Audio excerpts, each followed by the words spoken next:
మైనంపల్లి హనుమంతరావు ఫ్రస్ట్రేషన్లు ఉన్నాడు కావచ్చు, ఎలక్షన్స్ ఓడిపోయిండని. ఎన్నిక ఓడిపోయిండు, ఆయనకి ఏదైనా పదవి కావాలంటే అడగొచ్చు. ముందే అక్కడ ఏమైపోయిందంటే ఇప్పుడు ఎంపీ టికెట్ల కోసం కుటుంబాల రేసులు ఉన్నాయి. బట్టి విక్రమార్క గారు సతీమణి, బట్టి విక్రమార్క గారి సోదరులు, పొంగులేటి శ్రీనివాసరెడ్డి గారి తమ్ముడు, ముఖ్యమంత్రి గారి తమ్ముడు, జానారెడ్డి గారి పెద్ద కొడుకు.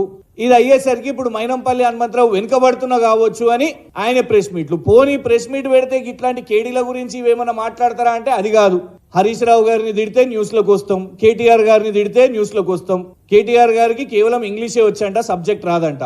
మైనంపల్లి హనుమంతరావు ఎంత కన్ఫ్యూజ్డ్ మనిషి అంటే, ఒకసారి ఆయన ఎన్నికల అఫిడవిట్ లో BBA డిగ్రీ అని పెడతాడు, ఇంకోసారి మళ్ళా ఇంటర్మీడియట్ అని పెడతాడు.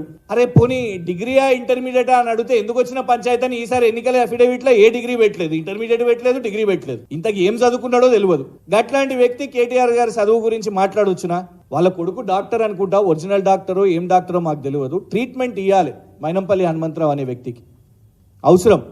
ఎందుకు అంటే అదే భాష మేము మాట్లాడొచ్చు. రేవంత్ రెడ్డి మాట్లాడే భాష అది మాట్లాడినందుకే ఏమైంది, బాల్క సుమన్ గారు సమాధానం చెప్పగానే కథం కేసు.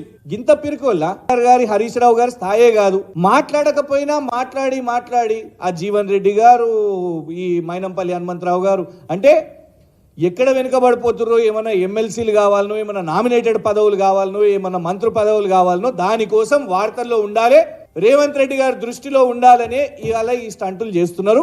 మేము మైనంపల్లి హనుమంతరావుకు వార్నింగ్ ఇస్తున్నాం. నీకు దమ్ముంటే ఒక్కొనివి తిరుగు, ఒక్కొనివి పో. ఎవరి మీద దాడి చేస్తావో, ఎవరి మీద మాట్లాడతావో, ఎవరి మీద సవాళ్ళు ఇస్తున్నావో ఒక్కొనివి పో. కిరాయి గుండాలో ఎందుకు తెలుసా, హరీష్ రావు గారు, కేటీఆర్ గారు నీ భాష అస్సలు మాట్లాడరు, నీకు స్పందించరు. నువ్వు పొరుగు దండాలు వేసినా, తల కిందికేసి కాళ్ళు పైనకి వేసుకున్నా కూడా నిన్ను వాల్యూ ఇయ్యరు వాళ్ళు, నీ మీద స్పందించరు. ఎందుకు టైం వేస్ట్ చేస్తున్నావు? మీడియా టైం వేస్ట్, అందరి టైం వేస్ట్. నువ్వు నిజంగా ఏమన్నా కావాలి, నీకు ఏమైనా పదవులు కావాలంటే పో, రేవంత్ రెడ్డి కాలు మొక్కుతావో, సోనియా గాంధీ గారు కాలు మొక్కుతావో, రాహుల్ గాంధీ గారు కాలు మొక్కుతావో, అట్లా తెచ్చుకో పదవులు. ఉట్టిగానే అరిసి, ఉట్టిగానే బూతులు మాట్లాడి మళ్ళా తర్వాత మేమేమన్నా మాట్లాడితే రిటర్న్లో మేమేమన్నా తిడితే పిరికొల్ల లెక్క పోలీస్ స్టేషన్లకు పోయి కేసులు పెట్టి. ఖచ్చితంగా బాల్క సుమన్ గారి విషయంలో కూడా కాంగ్రెస్ పార్టీ పిరికి పందల చేష్టలు చేస్తుంది అని అర్థమవుతుంది. ఫస్ట్ మాట్లాడింది తెలంగాణ ముఖ్యమంత్రి హర్షద్ రేవంత్ మెహతా. స్కామ్స్టరే ఆయన కూడా. ఇప్పుడు స్కాములతో అంత సోపతి పెడుతుంటే ఆయన కూడా స్కామ్స్టరే కదా. ఈ దేశానికి ఎంత పెద్ద కుంభకోణమో హర్షద్ మెహతా అందరు తెలిసిందే. తెలంగాణకు రోజు ఒక కేడీలను తీసుకొని వస్తున్నాడు, గోదీలను కేడీలను తీసుకొని వస్తున్నాడు. ఈయన కూడా స్కామ్స్టరే. వాళ్ళు అట్లా మాట్లాడితే మా వాళ్ళు ఇట్లనే మాట్లాడతారు. ఎట్లా ఆపుతాం? కార్యకర్తలను, నాయకులను ఎట్లా ఆపుతాం? అయితే నోరు మూసుకోవాలి. లేదు, మేం మాట్లాడుతున్న దాన్ని కూడా స్పందన కూడా మీరు ఎదుర్కోవాలి. మళ్ళా పోలీస్ కేసులు పెడతాం ఇవన్నీ అంటే కూడా దానికి కూడా భయపడేది ఏం లేదు.